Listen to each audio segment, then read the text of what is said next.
واحد البنت غادا تمشي عند واحد الراقي باش يدير لها الرقيه الشرعيه ويعالجها من المشكل اللي عندها. لكن هذا الراقي ملي غيعرف عندها الفلوس ولاباس عليها، غادي يدير لها شي حوايج اللي ما غتخيلوهمش واللي ما غيطيحوش لكم في بالكم.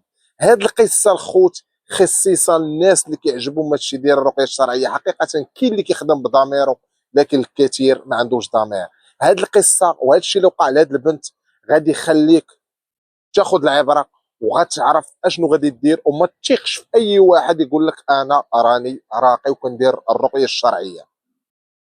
واحد الراقي عنده واحد البريطمه كاريها داير فيها بيرو ديالو تقريبا بحال البيرو، خدام على راسو كيدير الرقيه للناس. هادي عندها مس، هادي عندها عكوس في الزواج، هادي ما بغاش تسقم ليها الخدمه، هادي كتقرا الزواج ما بغاش يصدق عليها. اللي جات عنده كيقضي لها الامور ديالها وفعلا كيجيب الله على يده تيسير. يعني كان معروف عند كل شيء كيعرف الراقي الفلان الفلاني اللي كيسكن في البلاصه الفلانيه. هذا الراقي راه كيقضي الغرض، اللي عندها اي مشكل كتمشي عنده، اللي عنده اي مشكل حتى هو كيمشي عنده، اللي عنده الجن اي حاجه. بقات اخبار وتداعت. واحد السيده كانت لاباس عليها بوك العقل، عندها الدار، عندها الطوموبيله بخدمتها بكل شيء، لكن عندها واحد المشكل اللي بسيط، اللي كيجي كيتقدم ليها ما كيكملش الزواج، ولا كيهربوا منها الرجاله، يعني ما كتزوجش، الزواج ديالها ما كيصدقش ليها. هي من طبيعه الحال كتمشي كتعاود داكشي لصحاباتها، كتعاود صحاباتها قالت لهم راه خطبني فلان فلاني ما صدقش الزواج، حتى بغينا نديروا العرس انا وفلان ما صدق الزواج، قالت لهم راه حرت ما عرفتش انا هذا الشيء اللي عندي. ما يقولوا لي صحاباتك راه عندك شي مشكل، عندك شي سحر، اكيد عندك شي حاجه. هذاك الشيء اخوتي قالوا لها راه خاصك تمشي عند واحد الراقي راه معروف، واللي عندها شي عكوس، اللي عندها الزواج ما صدقش ليها ولا ما تزوجاتش ولا ما خطب فيها حتى شي واحد، كتمشي كتمشي عنده كيقضي لها الغرض ديالها. قالت لهم امروني به فينا هو، وراها العنوان. مشات عنده، مع دخلت البيرو ديالو كتشم واحد الريحه ديال البخور اللي كانت قويه بزاف. هو شاد واحد المصحف وكيقرا القران بصوت عالي. دخلت عنده وقال لها مرحبا، شنو المشكل اللي عندك؟ قالت لي انا اللي جا خطب فيا ولا حتى كنديروا الخطوبه وكنوصلوا للزواج ما كيصدقش ليا الزواج، ومشي مره ماشي جوج ماشي ثلاثه، وانا الحمد لله راه بطوموبيلتي بداري بخدمتي لاباس عليا. غير سمع لاباس عليا واسمع لي انا شنو غادي يدير. هو يطمع ويقول لي عارفين انت شنو عندك؟ عندك الجين العاشق وملكك في اللقطه ديال المرايه اللي كتوقفي فيها بزاف، وهو اللي تزوج بك وخلاك انك التزواج ديالك ما كيكملش نهائيا. قالت لي شنو هو الحل؟ قال لي الحل هو غادي نتبع معاك، لكن ماشي عندي هنا، غادي نمشيو للخلوه ديالنا. تعجبت قالت لي شنو هي الخلوه؟ قال لها هي الدار ديالي، حيت باش نكون انا وياك باش الجيل اللي خرج ما يلصق حتى في شي واحد، نكون غير في الدار ديالنا. قالت لي مرحبا. دار هو ويا لقيت النهار، مشات عنده للدار ديالو. دخلت للدار ديالو ظلمه كامله. هادو هي الملاحظه اللي لاحظتها، فيها غير الشمع يعني، وفيها واحد الرائحه ديال البخور. هو كان هاز عاوتاني المصحف وكيقرا بصوت عالي، يعني شدها واحد الرعب اللي كبير.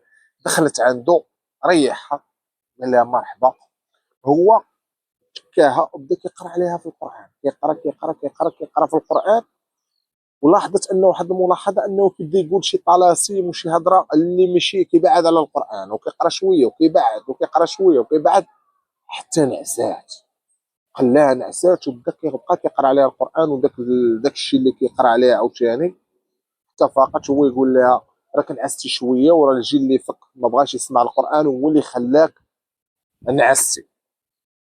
قال لي راه عندك واحد الجيل اللي غتخصني معاه خدمه بزاف، خدمه كثيره. قالت لي ماشي مشكل، غير مهم غير قضي لي الغرض ديالي. هو يقول لي ها انت شوفي غنعطيك واحد البخور، غنعطيك واحد الماء، وهذاك الماء اصلا شربها منه ملي دخلت عنده.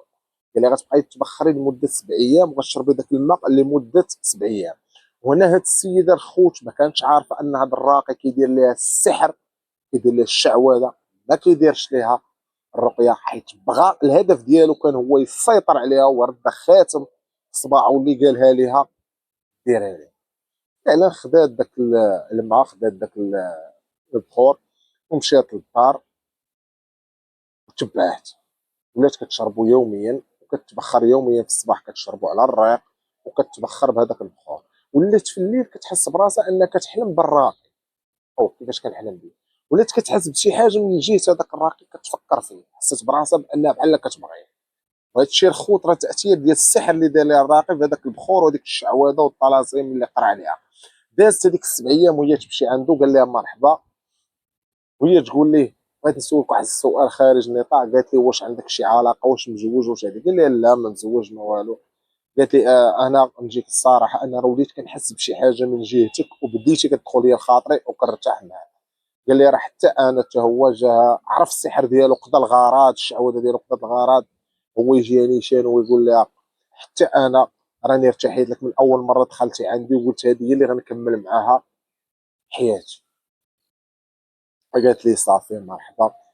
صافي وهي تبدا علاقه ما بيناتهم، ولاو سيدي كيتباغاو ولاو كيتلاقاو، كيريحوا مع بعضياتهم في القهاوي وكيدوروا كيخرجوا مع بعضياتهم، ولاو عايشين الحب والرومانسيه. واحد النهار هو يجبد معاه واحد الموضوع الخوت، غيقول لها انت عندك الدار عندك الطوموبيل، اش بان لك تبيعيهم وانا نبيع الدار ديالي وناخذ واحد الفيلا باغي يبيعها واحد الدري صاحبي وبثمن اللي زوين وثمن اللي مناسب، ونيت فين نديروا العرس ديالنا من بعد ما نخطبك. قالت لي مرحبا، هي كان الهم ديالها هي العرس خطوبه، هي تتزوج السرعه. مشات اسيدي باعت داك الشيء ديالها وجات. واحد النهار عنده جيبه الصويك فيه عفوا الفلوس، عطاتو ليه قال لها صافي مرحبا كوني هانيه، غدا راه غادي تكون الفيلا سويرتات عندي. ومشات في حالها. داك النهار هي الدار ديالها كانت تباعات، باتت عند ما، تعشات تغدات تعشات نعسات، الصباح فاقت مشات عنده كيف ما كانوا متفقين. مع دخلت عنده السلام عليكم السلام. قالت لي مضرة شافت استقبلها بعدا ببرود. قالت لي مضرة فين هما السويرتات، اش درتي في القضيه ديال الفيلا؟ علاش من فيلا اختي كدوي عليها؟ ضرب عليها بالنكره وجمع عليها وطوى عليها. قال لها انت كتجي تشافي عندي من الجن العاشق. قال لها اش من فيلا واش من فلوس؟ قالت له جبت لك الصاك ديال الفلوس. قال له واش عندك شي شهود؟ وضرب عليها بالنكره. قال لها انت اختي كتجي كنداويك على الجن العاشق، ما كاين لا فيلا لا والو لا فلوس، انا ما خديتش من عندك والو وجري طوال. خرجت مشات كتبكي، مشات عند البوليس عاودت لهم القصه كامله اشنو وقع عليها.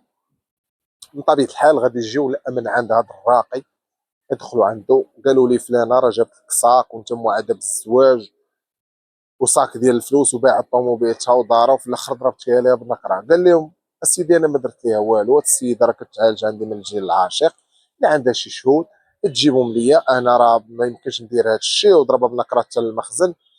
المخزن خرجوا الخوت مشاو بعدا قلبوا في هذاك البيرو ديالو وما لقاو لا صاك لا والو حتى شي حاجه.